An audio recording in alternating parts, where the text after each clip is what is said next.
Hello எல்லாரும் எப்படி இருக்கீங்க? இது என்ன டே பார்த்தீங்கன்னா சண்டே. சர்ச்சுக்கு வந்து கிளம்பிகிட்ருக்கோம். சர்ச்சுக்கு போயிட்டு அப்படியே வந்து எங்கள் பாட்டி வீட்டுக்கு போகிறோம். ஏன்னா அங்கே தான் லன்ச். ஸோ வந்து இது வந்து ஒரு ஃபேமிலி விலாக் மாதிரி இருக்கும் கண்டிப்பாக. இந்த வீடியோ லாங்காக போகிறதால என்னால் வாய்ஸ் ஓவர் கொடுக்க முடியாது. ஏன்னா என்ன பேசுகிறதுன்னு எனக்கே தெரியாது. ஸோ நான் நேச்சுரலாக போடுறேன். அப்படி நிறைய போட மாதிரி இருந்துச்சுன்னா உங்களுக்கு வந்து வாய்ஸ் ஓவர் கொஞ்சம் கொஞ்சமாக நான் கொடுக்குறேன். ஸோ இந்த வீடியோ ஃபுல்லாக பாருங்கள். மறக்காமல் நம்ம சேனல் சப்ஸ்கிரைப் பண்ணிவிட்டு பாருங்கள். ஓகே.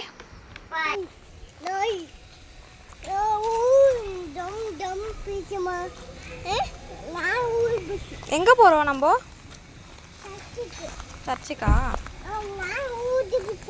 சரி வா.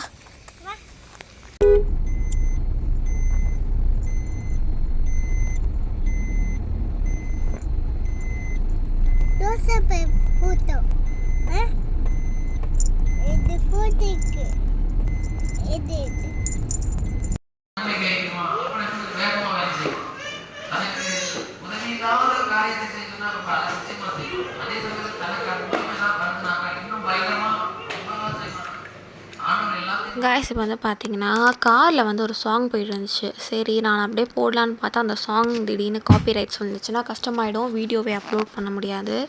சரின்ட்டு வாய்ஸ் ஓவர் கொடுக்குறேன். பார்த்தீங்கன்னா எங்கள் சர்ச்சுக்கெலாம் போயிட்டு வந்துட்டு பாட்டி வீட்டுக்கு தான் போயிட்டுருக்கோம்.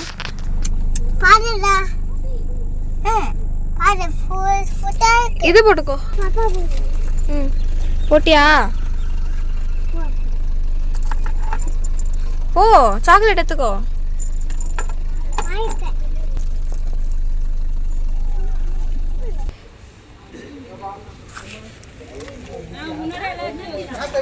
அதே சொல்லிச்சு.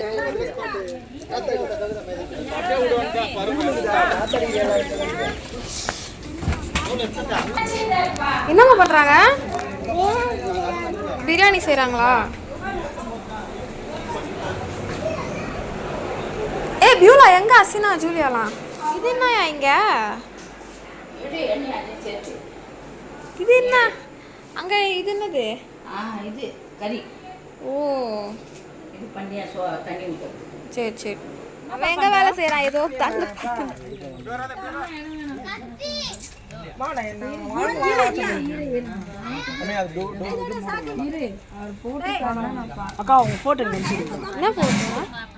கைஸ் இப்போ பார்த்தீங்கன்னா ஒரு பாட்டி காமிக்கிறேன். அந்த பாட்டி வந்து பார்த்தீங்கன்னா என்னோட கிரேட் கிராண்ட் மதர்ன்னு சொல்லுவாங்க நினைக்கிறேன் இங்கிலீஷில். என்னோட அம்மாவோட அம்மா. கேபி வந்து 5th ஜெனரேஷன். ஸோ இவங்க தான் வந்து என் பாட்டி, கொள்ளு பாட்டி. இப்போ எங்கள் ஆயா மாடு மேய்க்கிறாங்கன்னு போட்டு பெரிய விஷயம் இல்லை, எங்கள் அம்மாவை மேய்க்கிறது பெரிய விஷயம் வாங்க அப்படின்னு சொல்லி போடணும், ஒரு ஆச்சரிய குறி போடணும். அப்படி இல்லை, மாடு மேய்க்கிறது பெருசா எங்கள் அம்மாவை மேய்க்கிறது பெருசா, ஒரு குறி ரெண்டுத்துக்கும் சேர்ந்து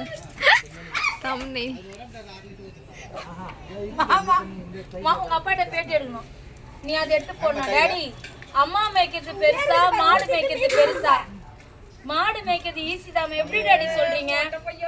பழைய சாதம் நம்ம மீந்து போச்சுன்னா அதுக்கு வச்சிடலாமா, சாதம் வடிக்கிற தண்ணியே வச்சிடலாம், ஆனா உங்க அம்மாவுக்கு அப்படி வைக்க முடியாதுமா அப்படின்னு சொல்லி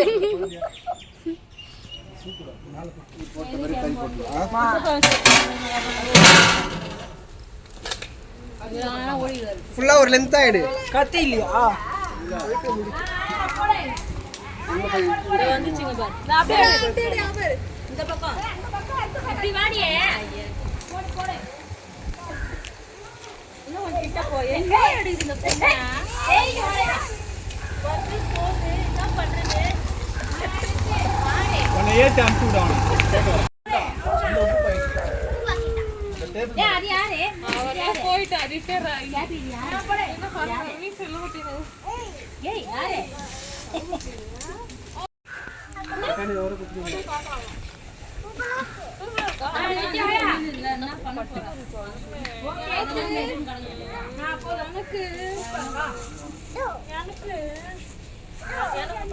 காய்ஸ் இந்த விஷயம் பார்த்திங்கன்னா ரொம்ப வருஷமாக வந்து எங்கள் பாட்டி வந்து பண்ணிகிட்ருக்காங்க. என்னென்னா மந்த்லி செகண்ட் வீக் மட்டும் வந்து எங்கள் பாட்டி வந்து எங்கள் ஃபேமிலி எல்லாரையும் கூப்பிட்டு விருந்து மாதிரி வைப்பாங்க.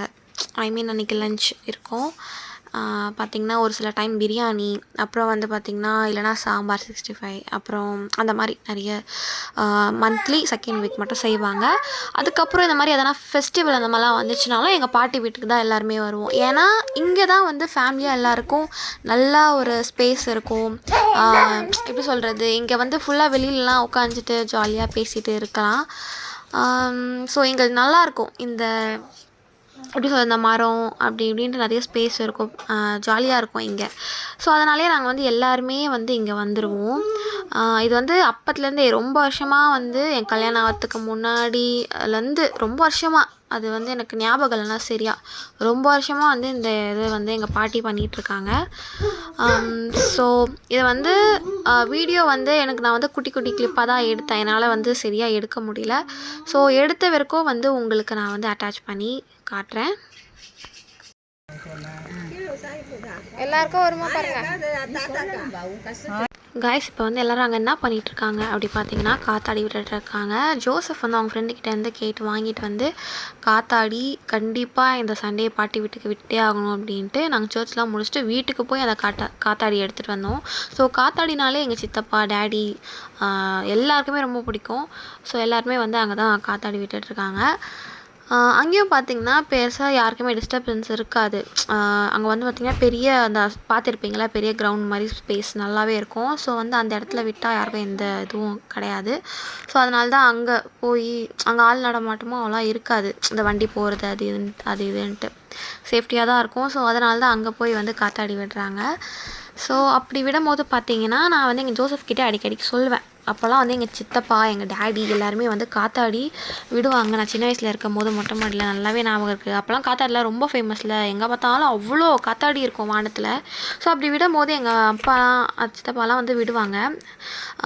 அப்போ வந்து அவங்க மேலே அந்த காத்தாடி ஏற்றிட்டக்கப்புறம் பார்த்திங்கன்னா என் கையில் கொடுத்துருவாங்க. அது பாட்டு நான் பிடிச்சி நின்றுட்டுருப்பேன். ஸோ அதனால் வந்து ஜோசப் கிட்ட நான் சொன்னேன். அதுக்கப்புறம் ஜோசப் வந்து மேலே அந்த காத்தாடி ஏற்றிட்டக்கப்புறம் வந்து என்னை கூப்பிட்டு காத்தாடிலாம் கையில் கொடுத்து ஒரு ஃபோட்டோ, வீடியோலாம் வந்து எடுத்தாங்க. அதை வந்து நான் ஷார்ட்ஸில் போடுறேன். அதுக்கப்புறம் என் தங்கச்சியை கூப்பிட்டேன், வந்து பிடிச்சிக்கோ அப்படின்ட்டு. ஸோ எனக்கு காத்தாடிலாம் விட தெரியாது, சும்மா மேலே ஏற்றி கொடுத்தா அது வந்து பிடிச்சின்னு தான் இருக்க தெரியும். அதே மாதிரி நாங்கள் வந்து கேபிக்கும் வந்து கொடுத்தோம். இப்போ இதுக்கப்புறம் வர ஜெனரேஷன்லாம் வந்து பார்த்திங்கன்னா காத்தாடி விடுவாங்களா, இல்லை காத்தாடினா என்னன்னு தெரியுமா அப்படின்ட்டு எனக்கு தெரியல. பட் ஏன்னா இப்போ கொஞ்சம் கொஞ்சமாக அதெல்லாம் விடுறதில்ல. ஸோ அதனால் சரி கேபிக்கு கொஞ்சம் கொஞ்ச நேரம் கொடுத்து ஃபோட்டோ எடுக்கலாம், வீடியோ எடுக்கலாம் அப்படின்ட்டு அவன் கையில் கொடுத்து வச்சுருக்கோம். கீழே வந்து பிடிச்சிட்டு தான் இருக்காங்க. ஸோ அதனால் ப்ராப்ளம் இல்லை அது. ஸோ அதனால் வீடியோ எடுத்தேன் ஒரு மெமரிஸ்க்கு. அவன் பெருசாகிட்டா கூட அவன் பார்ப்பான்ல. ஸோ அதுக்காக அவன்கிட்ட கொடுத்து அதுவும் எங்கள் டேடி தான் மெயினாக வந்து நான் வேணாம் டேடி கையில் எதனா இதுவாக போகுது அப்படின்னு சொன்னேன். அதெல்லாம் ஒன்றா நான் பிடிச்சிக்கிறேன், வீடியோ எடு அப்படின்ட்டு அவர் ரொம்ப இது பண்ணதால் சரி ஓகே வீடியோ எடுத்தேன். இன்னும் ஒரு 10 நிமிஷத்தில் இறங்கிடலாம். அதுக்கப்புறம் இருட்டிடும், அதுக்குள்ளே இறக்கிடுவேன்.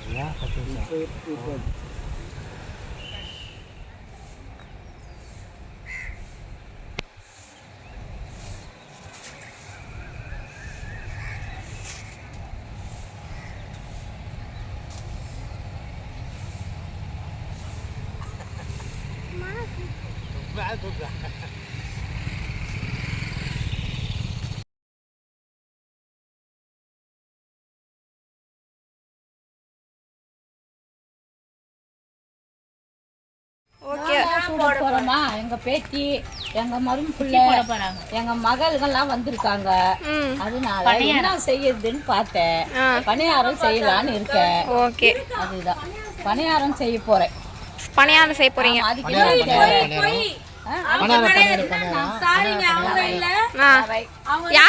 நாங்க காசு இல்லைன்னாங்க. எங்க சிஸ்டர்ஸ்லாம் வந்து பணியாரம் போட்டு கூட எனக்கு ரொம்ப ஆசையா இருக்கு, எங்களுக்கு வரமாட்டேங்குது பணியாரம் போட அப்படின்னாங்க. அதனால நான் என்ன பண்ணேன், போய் எங்க பிள்ளைங்க கிட்ட எல்லாமே வாங்கிட்டு வாங்க அப்படின்னு சொன்னோம். அங்க எங்க மாமா வந்து அடுப்பு பற்ற வைக்கிறாரு. அதாவது ஆக்சுவலி வந்து என் தங்கச்சி கட்டை ஒண்ணு வச்சாங்க, எங்க மாமா மீதி கட்டை வைக்கிறாங்க. இங்க பாரு இவனை எங்க எடுத்துட்டு வர பாய் ஒண்ணு இது வர அடுத்தது ஸ்டார்ட். பிரியாணிக்கு முடிஞ்சது, அடுத்தது பணியாரத்துக்கு அடுத்து. வா அதான் பத்தாயிக்கு வா சித்தி அம்மாட்ட கொடுத்தாங்க